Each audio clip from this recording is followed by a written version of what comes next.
Si vous apprenez que la douleur est le résultat d'une vertèbre déplacée et quand on vous la replace, votre problème est réglé, la personne qui a le contrôle sur votre vie, c'est votre. Et si je vous disais que l'idée de replacer une vertèbre déplacée est autant un mythe qu'une légende urbaine?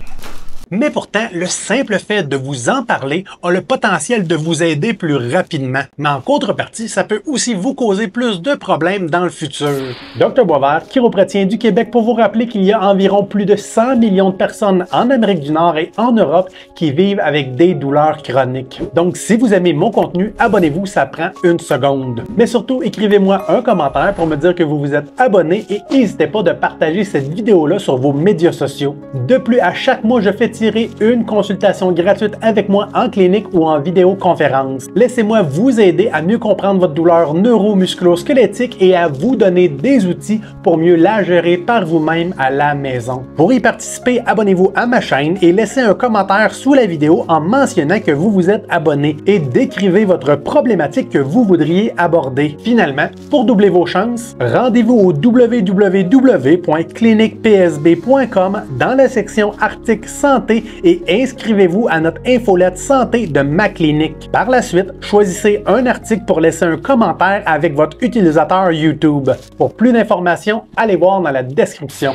Le mythe de la vertèbre déplacée n'est pas un phénomène récent. Il existe depuis des années, que ce soit avec les débuts de la chiropratique en Amérique du Nord, l'ostéopathie ou même des techniques anciennes chinoises manuelles. L'idée de replacer quelque chose qui est déplacé est un mythe qui perdure parce que ça stimule l'imaginaire et ça explique de façon simpliste et maladroite l'utilisation des thérapies manuelles pour la replacer.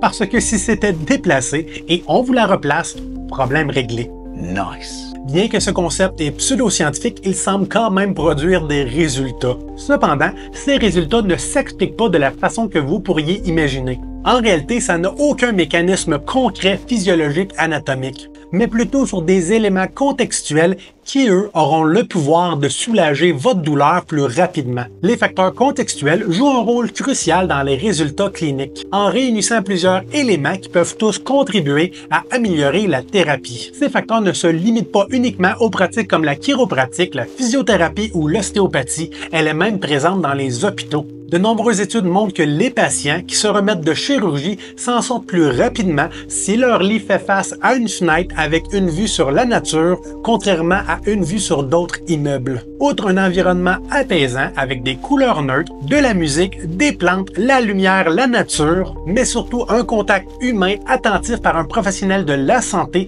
sont des éléments contextuels primordiaux pour maximiser le soulagement d'une douleur ou la récupération après un accident. De plus, dans le cas des traitements conservateurs, le toucher thérapeutique est un élément contextuel extrêmement important. Non seulement il cible la région en douleur, combiné avec une écoute attentive, agissant comme un bec et bobo pour le cerveau, ce qui va contribuer ultimement à soulager une douleur. Un autre point important à considérer, c'est celui des valeurs thérapeutiques, qui sont intrinsèquement liées au concept de la vertèbre déplacée. Par exemple, si je suis un patient et que ma valeur thérapeutique se concentre sur le fait que j'ai besoin que quelque chose se replace pour soulager ma douleur, les thérapies manuelles comme les ajustements, les mobilisations risquent de m'apporter plus de soulagement qu'un simple massage d'un massothérapeute, d'un ostéopathe ou des exercices faits par un physiothérapeute. Lorsque je parle des pratiques basées sur les meilleures évidences scientifiques, EBP, certaines personnes vont se mettre en colère en disant qu'on ne peut pas se fier simplement aux études scientifiques. En réalité, ça se compose de 3 cercles distincts.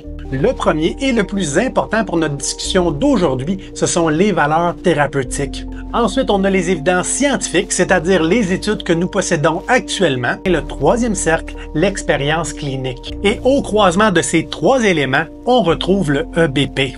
Cependant, pour revenir à notre sujet initial, la vertèbre déplacée, et la raison pour laquelle je ne l'utilise pas en clinique, c'est qu'elle ouvre la porte à une vision négative de sa santé et à une surdépendance des traitements conservateurs. Si vous apprenez que la douleur est le résultat d'une vertèbre déplacée et quand on vous la replace, votre problème est réglé, la personne qui a le contrôle sur votre vie, c'est votre thérapeute. Cette idée fait partie d'un ensemble de croyances thérapeutiques qui érodent progressivement votre autonomie. et favorise une dépendance malsaine avec le thérapeute qui soulage votre douleur. Malheureusement, si cette dynamique d'incohérence thérapeutique persiste, votre cerveau, à travers la neuroplasticité et la neurogénèse, vont créer des nouveaux chemins neuronaux plus rapides, plus intenses et potentiellement favoriser le développement ou le maintien d'une douleur chronique. Mais si ces sujets vous intéressent, j'ai une vidéo complète qui devrait apparaître live là.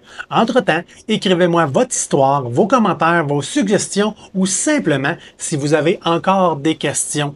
Parce qu'une personne informée, c'est une personne en contrôle de sa santé.